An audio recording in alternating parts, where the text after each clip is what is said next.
Hello dear student, আমি already তোমাদের সঙ্গে অন্নদার আত্মমঙ্গল চ্যাপ্টারের পার্ট 1টা ডিসকাস করেছি। সো আজকে তোমাদের সঙ্গে আমি পার্ট 2টা আলোচনা করব, ঠিক আছে? তো চলো without wasting any time part 2টা স্টার্ট করি। আর আই হোপ তোমরা যদি কেউ তোমরা পার্ট 1টা দেখো নাই, তাহলে তোমরা পার্ট 1টা ভালো মতন দেখে নাও। ওটা না দেখলে তোমরা কবিতাটা বুঝবা না। তো পার্ট 2 যেটা ছিল দ্যাট ইজ তোমাদের 2nd নম্বর পেজ ইয়া 3rd নম্বর পেজের থেকে স্টার্ট হবে, ঠিক আছে? তো চলো লেটস স্টার্ট। পার্ট 1 যেহেতু আমি তোমাদেরকে বুঝিয়েছিলাম যে দেবী অন্নপূর্ণা তোমার ছদ্মবেশ ধারণ করে গাগিনী নদীর তীরে এসে উপস্থিত হয় এবং সেখানে এসে তোমার পাটুনিকে ডাকে। আর পাটুনি সেই ডাক শুনে এসে তার সঙ্গে কথা বলে এবং তাকে বলে যে তুমি যতক্ষণ পর্যন্ত তোমার পরিচয় দেবে না ততক্ষণ পর্যন্ত আমি তোমাকে গাগিনী নদী পার করব না। তো সেই মতে মা দুর্গা দ্যাট ইজ অন্নপূর্ণা দেবী তার পরিচয় প্রদান করেন। পরিচয় প্রদান করার পরে এখন যে নৌকা পার করার পালা সেটাই এখানে আমি আলোচনা করব, ঠিক আছে? তারপরে কি ঘটনা ঘটলো সেটা।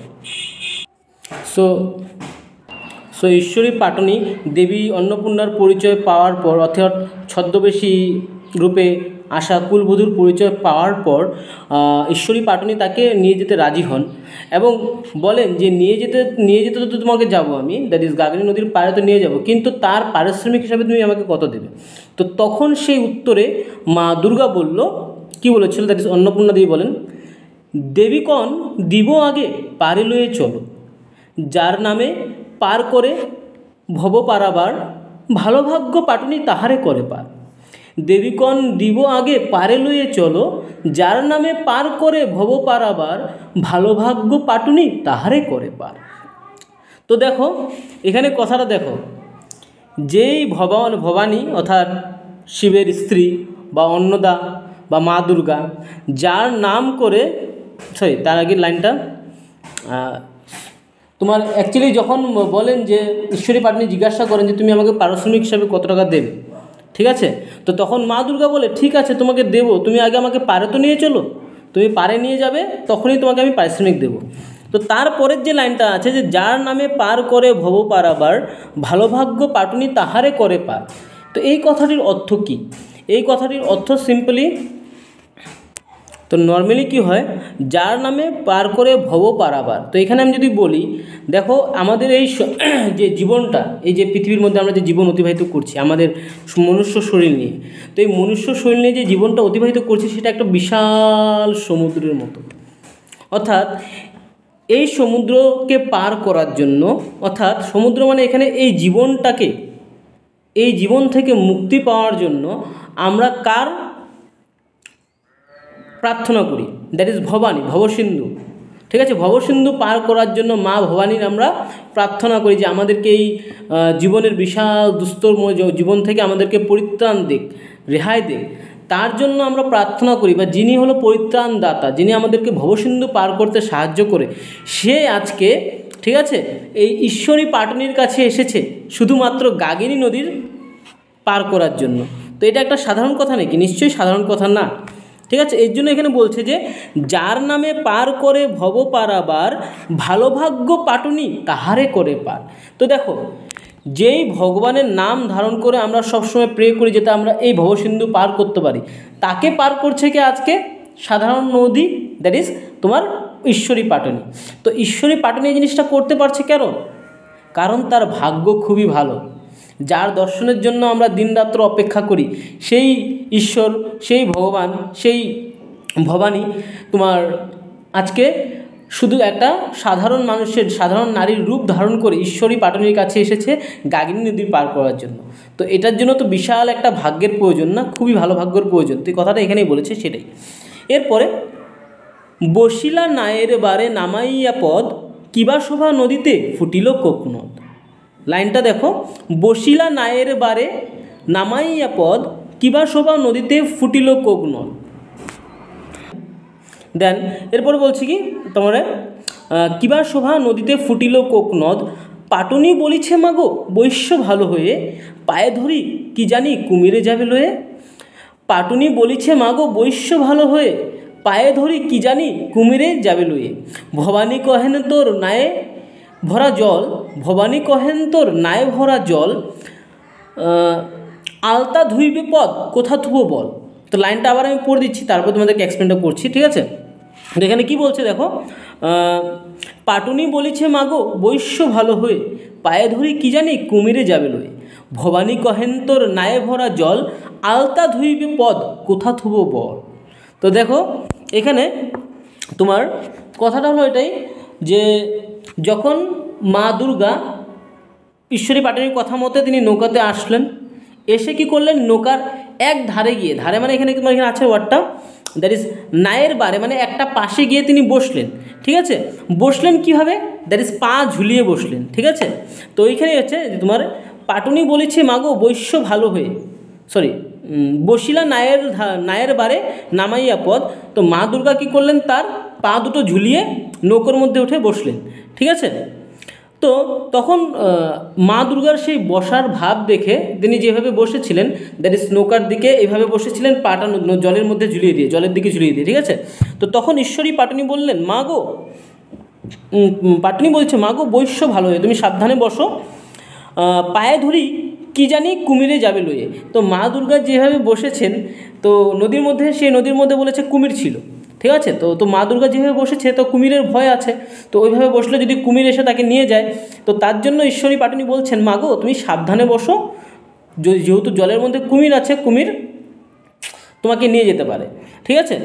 দেন তো সেই একটা লাইন আমি মিস করে দিয়েছি, ঠিক আছে। তোমার লাইনটা আমি এক্সপ্লেন আগে বলে দিচ্ছি, মানে অল্প আগে পিছনে হয়ে গিয়েছে। কিবা শোভা নদীতে ফুটিল কোকনদ। তো দেখো এই লাইনটার মানে হলো, যখন মা দুর্গা নৌকোর উপরে উঠে গিয়ে এক পাশে গিয়ে বসলেন পা ঝুলিয়ে, মা দুর্গার পায়ে তো আলতা মাখা না, আলতা মাখা আছে, তো সেই যে আলতা মাখা পার ছবি, দ্যাট ইজ প্রতিবিম্ব, জলে আমরা জানি জলের মধ্যে প্রতিবিম্ব দেখা যায়, তো মায়ের সেই আলতা মাখা পাটা যেন জলের মধ্যে প্রতিবিম্ব হয়ে উঠেছে, এবং সেই প্রতিবিম্বটাকে দেখতে মনে হচ্ছে কেমন, যেমন রক্তপদ্ম মানে লাল রঙের একটা পদ্ম ফুল যেমন নদীতে ফুটে উঠেছে, ঠিক তেমনই যেন মায়ের পায়ের চরণ দুটি, ঠিক আছে। এখানে সেটা বুঝিয়েছে। তো জিনিসটা বুঝেছ, দ্যাট ইজ কিবা শোভা নদীতে ফুটিল কোকনদ, পাটুনি বলিছে মাগো বৈশ্য ভালো হে। তো মা যখন বসলেন, মা দুর্গা যখন বসলেন নদীর ধারে, নৌকার ধারে গিয়ে, তার পায়ের সেই আলতা মাখা পায়ের প্রতিবিম্ব জলে ফুটে উঠেছে, তো সেটাকে কবি কল্পনার দ্বারা কল্পনা করে বলেছেন, যেন তোমার নদীর জলের মধ্যে কি উঠেছে, তোমার রক্ত মাখা, দ্যাট ইজ রক্ত পদ্ম ফুটে উঠেছে। তো কীভাবে রক্তপদ্ম ফুটে উঠেছে, দ্যাট ইজ মায়ের পায়ের যে আলতা মাখা পাটা ছিল, তার প্রতিবিম্ব জলে উঠায়, যেন সেটা মনে হচ্ছে কিসের জন্য, কেমন, যে একটা রক্তপদ্ম সেখানে ফুটে উঠেছে। তো এরপরে তো মা দুর্গাকে ঈশ্বরী পাটুনি সাবধান করলো যে মা তুমি সাবধানে বসো, যেহেতু নদীর মধ্যে কুমির আছে, তুমি ওইভাবে বসলে তোমাকে কুমির নিয়ে যেতে পারে, ঠিক আছে। তো তখন মা দুর্গা বলল, আচ্ছা তুই যেটা বলছিস ঠিক আছে, মানছি আমি তোর কথা মানছি। মানে ঈশ্বরী পাটুনির রিকোয়েস্ট, প্রার্থনা মা দুর্গা বা অন্নপূর্ণা মানে, কিন্তু তিনি সঙ্গে সঙ্গে বলে, তোর যত বড় নৌকা, এই নৌকার মধ্যে আমি আমার পাটা কোথায় রাখবো বলতো।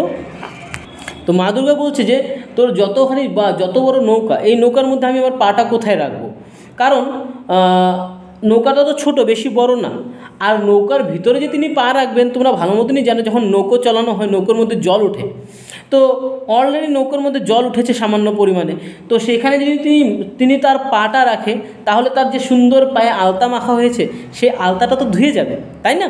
তো মা দুর্গা সেটা বললেন যে আমি কোথায় পাটা রাখবো, তোর নৌকায় তো পা রাখার মতো জায়গা নাই, আর আমি যদি পা ভেতরে রাখি তাহলে তো আমার আলতা ধুয়ে চলে যাবে। তো তখন ঈশ্বরী পাটুনি মা দুর্গার কথা শুনে, দ্যাট ইজ অর্থাৎ এখানে মা দুর্গা তো অ্যাকচুয়ালি দেখো এতক্ষণ পর্যন্ত কিন্তু সে মা দুর্গার পরিচয় পায়নি ঈশ্বরী পাটুনি, জাস্ট আমি তোমার এক্সপ্লেন করার জন্য বলছি, ঠিক আছে। পরিচয়টা সে লাস্টে পেয়েছে। তো এই কথা শুনে ঈশ্বরী পাটুনি মা দুর্গাকে বললেন যে মা দুর্গা না, দ্যাট ইজ কুলবধূকে বললেন যে তুমি এক কাম করো, যে আমার নৌকোর মধ্যে যে সেউতিটা আছে, তুমি সেই সেউতির উপরে পাটা রাখো না। এখন সেউতি মানে কি প্রশ্নে আসে, কিন্তু সেউতি কথার শব্দের অর্থ কী, তো সেউতি মানে সিম্পলি মনে রাখবা, সেউতি মানে তোমার যে অনেক সময় নৌকার মধ্যে জল ঢোকে না, সেই জলগুলো ফালানোর যে বালতি থাকে বা মগের মতন যত কোনো একটা বড় পাত্র থাকে কাঠের, স্পেশালি কাঠের, আগের কালে তো কাঠের হতো, যদি কাঠের যে পাত্র থাকে যেটা দিয়ে তোমার কী হয় জল চেঁচে ফেলা হয়। তো সেটাকে বলা হয় সেউতি। দ্যাট ইজ কাঠের তৈরি একটা পাত্র, যেটা দিয়ে কী করা হয়, নৌকার মধ্যে যে সামান্য পরিমাণে জল ঢুকে সেই জলটাকে চেঁচে ফেলা হয়। ঠিক আছে, দেন পরের লাইনটা অলরেডি আমি কিছু অল্প আগে এক্সপ্লেন করে দিয়েছি। পায়ের ধরি কি জানি কুমিরে যাবে লয়ে, ভবানী কহেন তোর নায়ে ভরা জল, আলতা ধুইবে পদ কোথা থুব বল, পাটুনি বলেছে মাগো শুনো নিবেদন, সেউতি উপরে রাখো রাঙা চরণ। তো পাটুনি বলেছে মাগো শুনো নিবেদন, সেউতি উপরে রাখো রাঙা চরণ। পাটুনির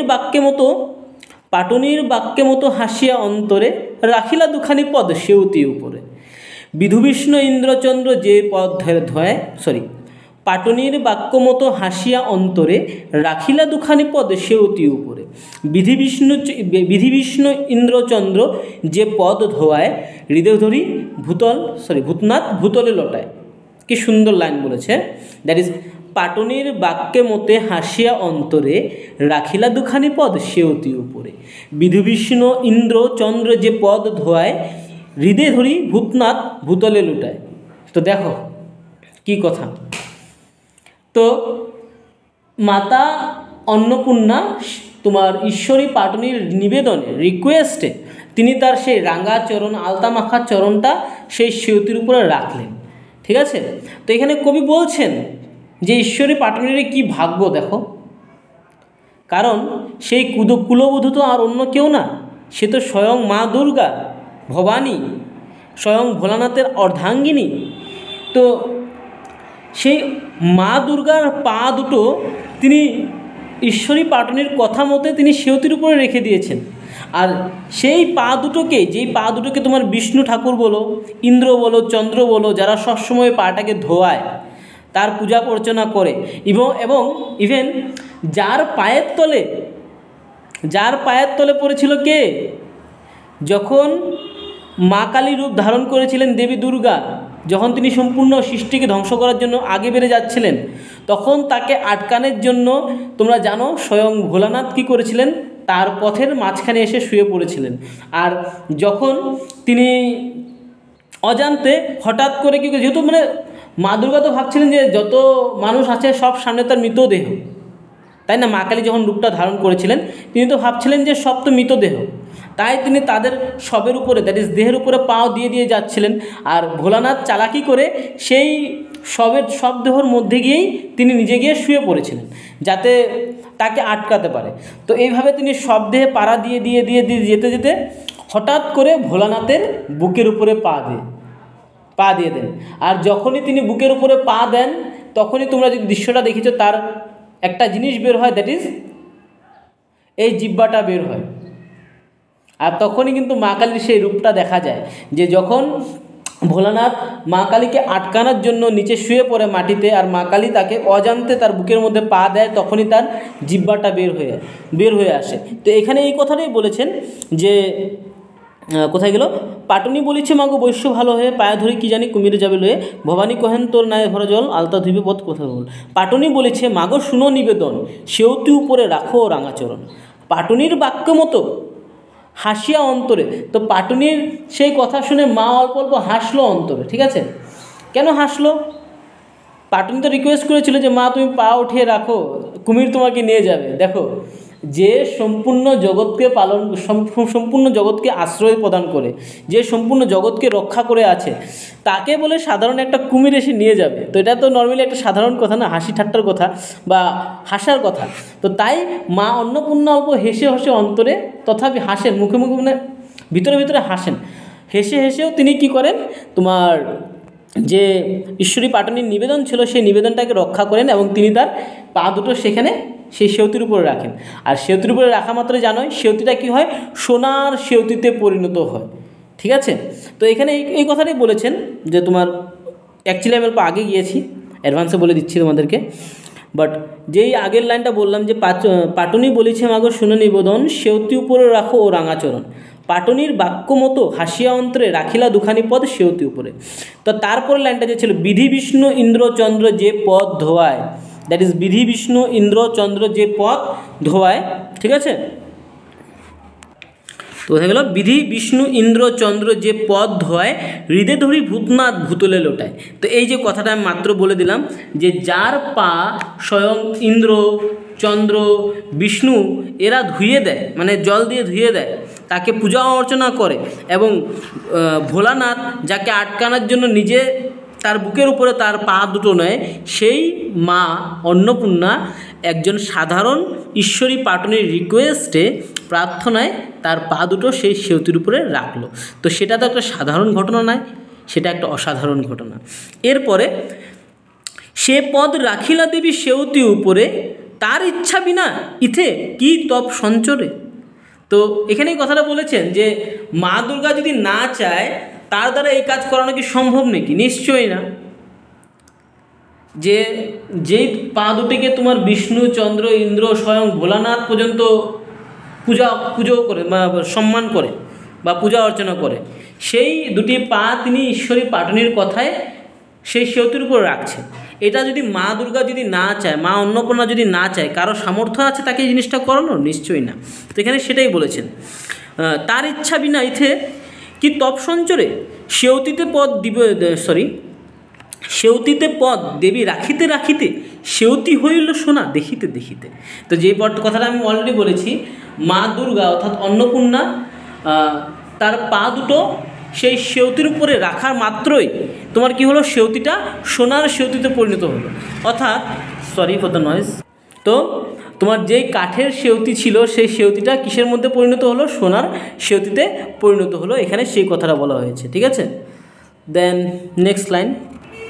নেক্সট লাইনগুলো পড়ে নিই, না পড়লে তোমাদেরও মানে একটু বোঝাতে আমার অসুবিধা হয়, তো আমি পড়ে তোমাদেরকে বুঝাই। তো নেক্সট লাইন, তার ইচ্ছা বিনা ইথে কি তপ সঞ্চরে, সেউতিতে পদ দেবী রাখিতে রাখিতে সেউতি হইল সোনা দেখিতে দেখিতে। সোনার সেউতি দেখি পাটুনির ভয়, এ তো মেয়ে নয় দেবতা নিশ্চয়।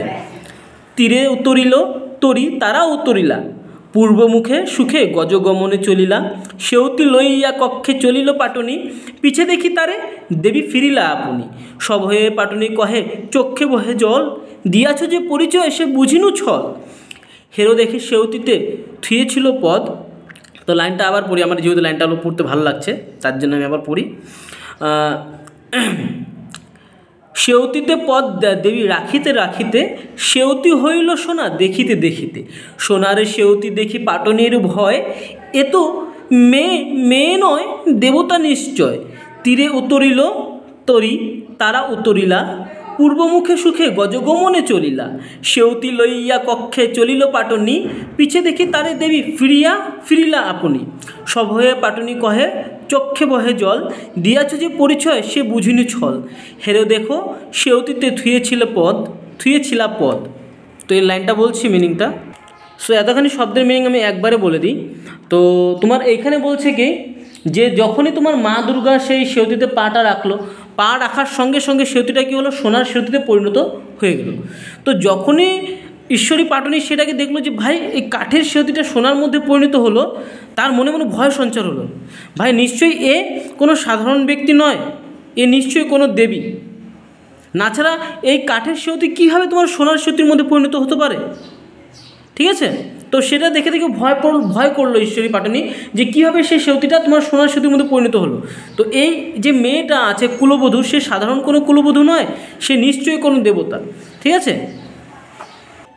তো এরপর তোমার কি হলো, তারা তীরে এসে গেল, দ্যাট ইজ লাইনটা আছে দেখো, তীরে উতরিল তরি তারা উতরিলা। তো এরপর তোমার সেই নৌকা তোমার নদীর পাড়ে এসে গেল এবং তারা তোমার মা দুর্গা অর্থাৎ অন্নপূর্ণা তোমার নৌকার থেকে নেমে গেল। আর নামার পরে মা দুর্গা যে গজগমন, ঠিক আছে, এখানে একটা ওয়ার্ড বলেছে গজগমনে, ঠিক আছে, মানে হাতি যেরকম হিলতে দুলতে যায় না, চলতে হাতির চলন যদি তোমরা দেখেছো, তোমার হিলতে দুলতে যায়, তো মা দুর্গাও ঠিক সেইভাবে হিলতে দুলতে মানে তোমার কোন দিকে চলা শুরু করলো, পূর্বমুখে চলা শুরু করলো। আর সেই ঈশ্বরী পাটনি সেই সোনার সেতুটি নিয়ে তার ঘরের দিকে চলতে আরম্ভ করলো। তো কিছুক্ষণ তার ঘরের দিকে যেতে যেতে যখন সে ফিরে পিছন দিকে চেয়ে দেখার সঙ্গে সঙ্গে দেখে যে মা দুর্গা অর্থাৎ সেই কুলবধূ সেখানে আর নেই। এই যে দেখো, যখনই সে দেখলো যে সে পিছনে আর নেই, তখনই তো তার মনে সন্দেহ হয়ে গেল যে এ নিশ্চয়ই 100% শিওর এ কোনো সাধারণ ব্যক্তি ছিল না, এ কোনো দেবতা ছিল যে ছদ্মবেশ ধারণ করে তার সঙ্গে ছল করেছে, বা তার ছল তিনি যে ছদ্মবেশ ধারণ করে তার সঙ্গে এসেছে তিনি সেই জিনিসটা বুঝতে পারেননি, আর বুঝতে না পারার জন্য সঙ্গে সঙ্গে তার চোখ দিয়ে জল বইতে আরম্ভ করে এবং তিনি প্রার্থনা করতে আরম্ভ করেন যে তুমি কে ছিলে, তুমি আমাকে পরিচয় দিয়ে যাও মা। ঠিক আছে, তো তুমি কে ছিলে, তুমি তোমার নিজের পরিচয় দিয়ে যাও, তুমি যে আমার সঙ্গে ছদ্মবেশে ছল করেছো আমি বুঝতে পারিনি। তো লাইনটা বলেছে এখানে দেখো, পূর্বমুখে সুখে গজগমনে চলিলা, সেউতি লইয়া কক্ষে চলিল পাটনি, পিছে দেখি তারে দেবী ফিরিলা আপনি। পিছনে যখন দেখো ঘুরে দেখলো তো দেবী আর সেখানে নেই। সভয়ে পাটনি কহে চক্ষে বহে জল। তো সেটা দেখার সঙ্গে সঙ্গে পাটনির চোখ দিয়ে দুজোর দিয়ে ঝরঝরে জল বইতে আরম্ভ হলো। দিয়াছ যে পরিচয় সে বুঝিনি ছল। তো বলল সে যে তুমি আমাকে যে পরিচয় দিয়েছো সেটা যে ছল সেটা আমি বুঝতে পারিনি। ঠিক আছে, হেরে দেখি সেউতিতে থুয়েছিল পদ, তাই তুমি সেউতিতে থুয়েছিলে পদ, সেটা আমি এখন বুঝতে পারলাম যে তুমি তোমার সকল পরিচয় সত্য দিয়েছো, কিন্তু আমি মূর্খ একজন ব্যক্তি তোমার সেই ছলটা বা তোমার পরিচয়টা আমি বুঝতে পারিনি, কিন্তু এখন তোমার পরিচয় আমি বুঝতে পারছি যে তুমি নিশ্চয়ই কোনো দেবী। ঠিক আছে, দেন লাস্ট পেজ যেটা আছে সেটার মধ্যে চলে যাই। দেখো মোবাইল থেকেই করছি, কিন্তু মোবাইল থেকেই উপায় নেই। হ্যাঁ, লাস্ট পেজ। তো হেরো দেখি সেউতিতে থুয়েছিলা পদ, কাঠের সেউতি মোর হলো অষ্টাপদ। তো বলছে তাই যে তোমার পা রাখা মাত্রই আমার যে কাঠের সেউতিটা আমি এখন বুঝতে পারছি তুমি সাধারণ ব্যক্তি না, কারণ তোমার পা রাখার জন্যই সঙ্গে সঙ্গে আমার সেই কাঠের সেউতিটা তোমার সোনার সেউতির মধ্যে পরিণত হলো। ইহাতে বুঝিনি তুমি দেবতা নিশ্চয়, ইহাতে বুঝিনু তুমি দেবতা নিশ্চয়। তো ইহাতে বুঝিনু তুমি দেবতা নিশ্চয়, তার মানে ঈশ্বরী পাটনি এখন ক্লিয়ার বুঝে গিয়েছে যে তিনি কোনো সাধারণ ব্যক্তি ছিলেন না, তিনি কোনো দেবতা ছিলেন। তিনি ছল করে তাকে তার পরিচয়টা, সঠিক পরিচয়টা ভালো মতন বলেননি। ঠিক আছে, দেন দয়ায় দিয়াছ দেখা দেহ পরিচয়, তপ জপ জানি নাহি ধ্যান জ্ঞান আর। তো কি বলছে, দয়ায় দিয়েছ দেখা, লাইনটা আমি ভুলে যাচ্ছি আবার। দয়ায় দিয়েছ দেখা দেহ পরিচয়, তপ জপ জানি নাহি ধ্যান জ্ঞান আর, তবে যে দিয়াছ দেখা দয়া সে তোমার। তো এখানে ঈশ্বরী পাটনি বলছে যে তুমি দয়া না করলে তুমি আমাকে এই পরিচয় দিতে না, বা তুমি আজকে আমার সামনে আসতে না। আমি তো কোনো তপস্যা, তপ জপ কোনো কিছুই জানি না, কোনো সাধনাও তোমার করি নাই। তো তোমার দয়া না থাকলে, যে দেখো যাকে পাওয়ার জন্য, যাকে দেখার জন্য, যার তোমার যার থেকে আশীর্বাদ পাওয়ার জন্য, যাকে একবার দেখার জন্য লাখ লাখ সাধু মুনি ঋষিরা তোমার দিন রাত্র তপস্যা করে যাচ্ছে, তারাও তাকে দেখতে পারছে না। ঠিক আছে, এত কঠোর তপস্যা করার পরেও তারা তাকে দেখতে পারছে না, তপ জপ করার পরেও দেখতে পারছে না, কিন্তু মায়ের দয়ার জন্য ঈশ্বরী পাটনি যে কোনো তপ জপ কিছুই জানে না, সে তাকে আজকে দেখতে পেরেছে, ইভেন তাকে তোমার গাগিনী নদী পার করতে পেরেছে। তো এটা মায়ের দয়া না ছাড়া তো কোনোদিন সম্ভব না, সেই কথাটা এখানে বলেছেন। ঠিক আছে, যে দয়া করিল মোর এ ভাগ্য উদয়। আবার লাইনটা আমি পড়ি, যে দয়া করিল মোর এ ভাগ্য উদয়, সেই দয়া হইতে মোরে দেহ পরিচয়। তো যে দয়া করিল মোরে ভাগ্য উদয়, সেই দয়া হইতে মোরে দেহ পরিচয়। ছাড়াইতে নারী দেবী কহিলা হাসিয়া, কহিয়াছে সত্য কথা বুঝহ ভাবিয়া। তো লাস্টে দেখো এখানে বলছে যে দয়া করার ফলস্বরূপ আমার যে ভাগ্য উদয় হয়েছে তোমার জন্য, সেই দয়া করেই তুমি আবার আমাকে তোমার আসল পরিচয়টা তুমি আমাকে বলো। তো ঈশ্বরী পাটনি রিকোয়েস্ট করছে মা অন্নপূর্ণাকে যে যেই দয়ার ফলস্বরূপ আজকে তুমি আমার সামনে এসেছো, অর্থাৎ আমার ভাগ্য উদয় হয়েছে, সেই দয়ার ফলস্বরূপই তুমি আমাকে তোমার আসল পরিচয় দাও মা। তো তখন মা দুর্গা অর্থাৎ ঈশ্বরী পাটনি, মা দুর্গা অর্থাৎ অন্নপূর্ণা বলেন যে আমি তো তোকে সঠিকই পরিচয় দিয়েছি, তো অল্প ভেবেচিন্তে দেখতো, আমি তো কোনো মিথ্যা পরিচয় তোকে দেই নাই। অফকোর্স মা দুর্গা তো কোনো মিথ্যা পরিচয় তাকে দেয়নি, কারণ তিনি যা পরিচয় দিয়েছেন সেটা দিয়েছিলেন ব্যর্থ বাক্যে। তো যার দুটো মিনিং ছিল, একটা মিনিং ঈশ্বরী পাটনি বুঝেছেন আলাদা, আর একটা মিনিং তো সেটা সে বুঝেই নেই। তো যেই কথাটা মা অ্যাকচুয়ালি বলেছিলেন সেটা তো সে বুঝেনি, বুঝেছে উল্টাটা। তো মা দুর্গা সেটাই বললো, যে মা অন্নপূর্ণা সেটাই বললো যে আমি তো অলরেডি তোকে সম্পূর্ণ পরিচয় আমার দিয়ে দিয়েছি, এখন তুই বুঝতে পারিসনি, সেই কথাটা মা দুর্গা এখানে বলেছে। ঠিক আছে, তারপরে দেখো, সেই দয়া হইতে মোরে দেহ পরিচয়, ছাড়াইতে নারী দেবী কহিলা হাসিয়া, কহিয়াছি সত্য কথা বুঝহ ভাবিয়া। আমি দেবী অন্নপূর্ণা প্রকাশ কাশিতে, চৈত্র মাসে মোর পূজা শুক্লা অষ্টমীতে। কতদিন ছিনু হরিহরের নিবাসে। তখন মা দুর্গা বলছে যে তার এখন তিনি পুরো মানে দ্ব্যর্থবাক্য না প্রয়োগ করে ডাইরেক্ট তিনি বলছেন যে আমি হলাম দেবী অন্নপূর্ণা। ঠিক আছে, আমার প্রকাশ কোথায়? কাশীতে।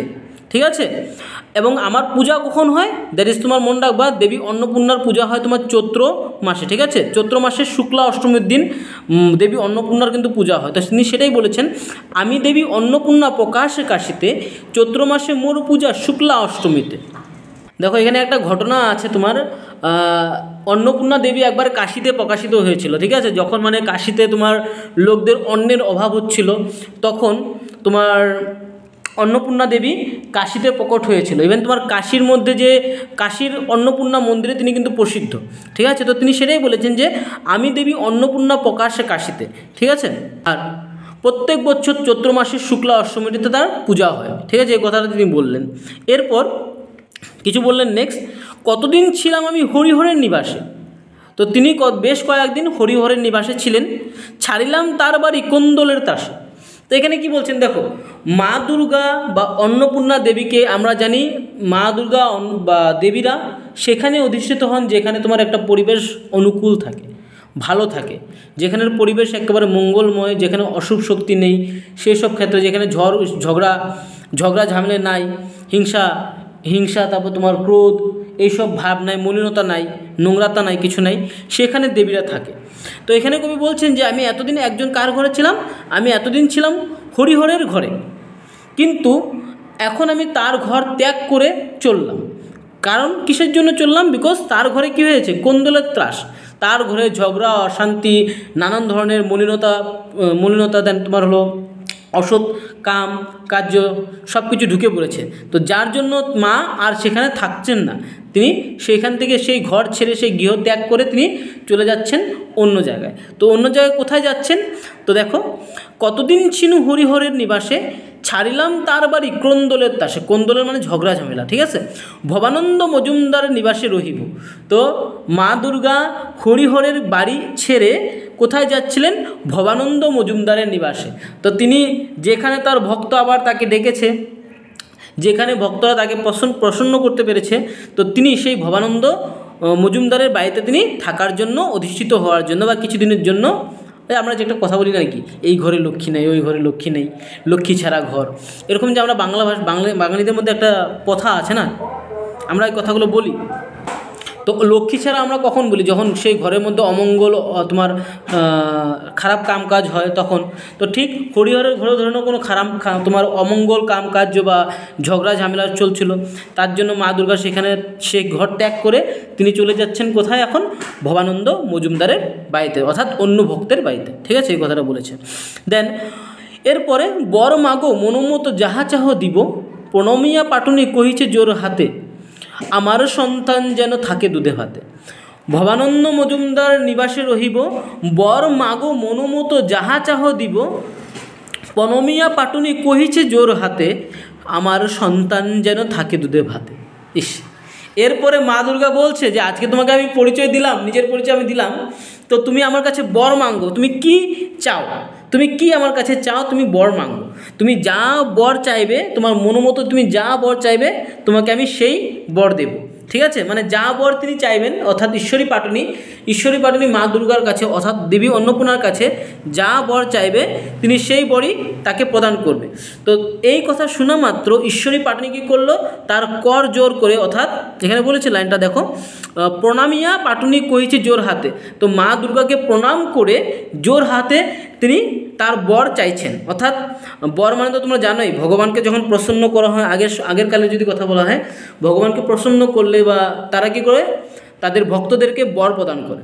তো ঈশ্বরী পাটনি মা দুর্গাকে প্রসন্ন করার ফলস্বরূপ সে জোর হাতে মা দুর্গার কাছে একটা বর চায়। আর এখানে একটা কোয়েশ্চেন আসে, কিন্তু আমি আগে তোমাদের বলি, ব্যাখ্যা হিসাবে আসে যে এই চরিত্রের মাধ্যমে, দ্যাট ইজ ঈশ্বরী পাটনির চরিত্রের মাধ্যমে একটা জিনিস প্রকাশ পেয়েছে। ঈশ্বরী পাটনিকে মা দুর্গা যা বর চেয়েছে সেটাই দেবে বলেছেন। তো তিনি যদি যে কোনো জিনিস চাইতেন তাই তিনি মা দুর্গার কাছে পেতেন, কিন্তু ঈশ্বরী পাটনি সেটার বেনিফিট নেয়নি, সেই বরের খারাপ কামে লাগায়নি সেই বরটাকে। তিনি কি করেছেন, তিনি যদিও বর নিয়েছেন, বাট এমন বর নিয়েছেন যেখানে তার কোনো স্বার্থ নাই, তার বর শুধু নিঃস্বার্থ বর। আর সে নিঃস্বার্থ বরটা কি, এই যেই পেটে 9 মাস মা আমাদেরকে ধারণ করে না, কষ্ট করে 9 মাস কি সারা জীবন ছন্ন বিচ্ছিন্ন করে দিয়ে আমাদেরকে ধারণ করে, অর্থাৎ তার সন্তান। বর যদিও চেয়েছেন, তিনি বর চেয়েছেন কার জন্য, তার সন্তানের জন্য। তার সন্তানরা যেন চিরকাল দুধে ভাতে থাকে, অর্থাৎ তাদের জন্য খাওয়া দাওয়া অন্য ঝামেলার মধ্যে কখনো আসে না, তারা যেন সুখে শান্তিতে থাকে, তারা যেন সবসময় দুধে ভাতে অন্ন বা খাওয়া দাওয়ার মধ্যে তাদের কোনো দিনও অভাব না হয়, সেই বর চেয়েছেন। তো দেখো, একমাত্র মাই এই জিনিসটা করতে পারে। মার ভালোবাসা ছাড়া আনকন্ডিশনাল লাভ আর কোথাও পাওয়া যায় না, যেখানে কোনো স্বার্থ থাকে না। মার ভালোবাসাটা হয় একটা নিঃস্বার্থ ভালোবাসা। তো এই টিকটিকিও বলছে এখানে আমার সঙ্গে সঙ্গে, আমি বিশ্বাস করি না, বাট স্টিল মাঝে মাঝে বিশ্বাস করি। টিকটিকিও ঠিক বললো, ঠিক আছে, যে মার ভালোবাসাটা হয় আনকন্ডিশনাল, তার ভালোবাসার মতন আনকন্ডিশনাল লাভ আর কোথাও নেই। কারণ ঈশ্বরী পাটনি নিজের জন্য যে কোনো জিনিস চেতে পারত মা দুর্গার থেকে, বাট সে চায়নি। সে চেয়েছে যদিও বর, তো সেখানেও চেয়েছে তার ছেলের বা সন্তানের, ছেলে বা মেয়ের সুখের কথা চিন্তা ভাবনা করেছেন। তো এখানে প্রশ্ন আসে যে এই ঈশ্বরী পাটনির চরিত্রের মাধ্যমে কি প্রকাশ পেয়েছে। একজন মায়ের স্নেহ ভালোবাসার পরিচয় পাওয়া যায় ঈশ্বরী পাটনির তোমার চরিত্রের মাধ্যমে। কারণ তিনি নিঃস্বার্থভাবে নিজের কথা চিন্তা না করে তার সন্তানদের কথা ভেবেছেন। আর এমন চিন্তাধারা শুধুমাত্র থাকতে পারে কার, একমাত্র একটা নিঃস্বার্থহীন মা থাকতে পারে। তো তার সেই চরিত্রের মাধ্যমে মা যে আছে আমাদের, যেটা নারীর থেকে টানটা আসে, সেই মার ভালোবাসার একটা অপার সুন্দর চরিত্র বা চিত্র প্রকাশিত হয়। তো এটাই ছিল। দেন এরপরে তো প্রণামিয়া পাটনি কহিছে জোর হাতে, আমারও সন্তান যেন থাকে দুধে ভাতে, তথাস্ত বলিয়া দেবী দিল বরদান, দুধে ভাতে থাকিবে তোমার সন্তান। বর পেয়ে পাটনি ফিরিয়া ঘাটে যায়, পুনর্বার ফিরে চাহে দেখিতে না পায়। তো কি বলছে, প্রণামিয়া পাটনি কহিছে জোর হাতে, আমার সন্তান যেন থাকে দুধে ভাতে, তথাস্ত বলিয়া দেবী দিল বরদান, দুধে ভাতে থাকিবে তোমার সন্তান। বর পেয়ে পাটনি ফিরিয়া ঘাটে যায়, পুনর্বার ফিরে চাহে দেখিতে না পায়। তো মা দুর্গা ঈশ্বরী পাটনির বর শুনে তাকে সেই মনের মতন বরটা প্রদান করে, তথাস্ত বলে তাকে তার সেই বরটা প্রদান করে দেয়। এবং প্রদান করার পরে ঈশ্বরী পাটনি আবার তোমার ঘাটের দিকে যেতে আরম্ভ করে। যেহেতু তার কাজ কি, তার কাজ তোমরা জানো, সে কী ছিল, একজন পাটনি ছিল। নৌকার মাধ্যমে তোমার যাত্রীদেরকে এই পার থেকে ওই পারে নিয়ে যাওয়া। তো বর পাওয়ার পরে, মা অন্নপূর্ণার থেকে আশীর্বাদ পাওয়ার পরে, বর পাওয়ার পরে ঈশ্বরী পাটনি কী করলো, আবার সেই তোমার নদীর ঘাটের দিকে যেতে আরম্ভ করলো। এবং নদীর ঘাটের দিকে যাওয়াকালীনই যখন সে আবার পিছনে ঘুরে দেখে সেখানে আর কেউ নাই, অর্থাৎ দেবী অন্নপূর্ণা সেখান থেকে বিদায় নিয়েছে। সো এখন আমারও এখান থেকে বিদায় নেওয়া উচিত, বিকজ চ্যাপ্টারটা অনেক লেন্দি হয়ে গিয়েছে, যেহেতু লম্বা চ্যাপ্টার। সো আই হোপ আমি যা বুঝিয়েছি তোমাদের চ্যাপ্টারটা ক্লিন হয়ে গেছে, একেবারে নিট অ্যান্ড ক্লিন। যে কোনো কোয়েশ্চেন আসলে তোমরা এখান থেকে বানিয়ে লিখতে পারবে, তো আমি এটাই আশা করি। সো গাইস, ধন্যবাদ ভিডিওটা দেখার জন্য। আর যদি তোমাদের ভালো লেগে থাকে, আমি রিকোয়েস্ট করব তোমাদেরকে লাইক শেয়ার সাবস্ক্রাইব করে দিও, এবং যাদের এই ভিডিওর প্রয়োজন আছে তাদের সঙ্গে এই ভিডিওটা তোমরা শেয়ার করে দিও। কারণ ফ্রি অফ কস্ট আমি চাই সবাইকে হেল্প করতে, ঠিক আছে? তো তোমাদের বন্ধুবান্ধব অনেক স্টুডেন্ট আছে, অনেক বেঙ্গলি মিডিয়ামের স্টুডেন্ট আছে যারা প্রপার এক্সপ্লেনেশন পায় না বা প্রপার নোটস পায় না, প্রপার জিনিসগুলোকে বুঝতে পারে না। তার জন্য আজকাল দেখা যাচ্ছে অনেক স্টুডেন্টরা বেঙ্গলির থেকে পাল্লা ঝাড়ে, ঠিক আছে? বেঙ্গলি জিনিসটাকে পছন্দ করে না, ওরা অন্য জায়গায় অ্যাসামিস নিয়ে নেয়, কিংবা হিন্দি নিয়ে নেয়, কিংবা অল্টারনেটিভ ইংলিশ নিয়ে নেয়, আলাদা আলাদা সাবজেক্ট নিয়ে নেয়। তো সেটা যাতে না হয় তার জন্য আমি রিকোয়েস্ট করব তোমাদের অন্য অন্য বন্ধুবান্ধবদের সঙ্গেও হেল্প করো, যেহেতু তাদেরও এক্সাম আসছে, তো তাদের সঙ্গেও শেয়ার করো, তারা দেখে যাতে শিখতে পারে, তাদের যাতে কিছু লাভ হয়। ধন্যবাদ।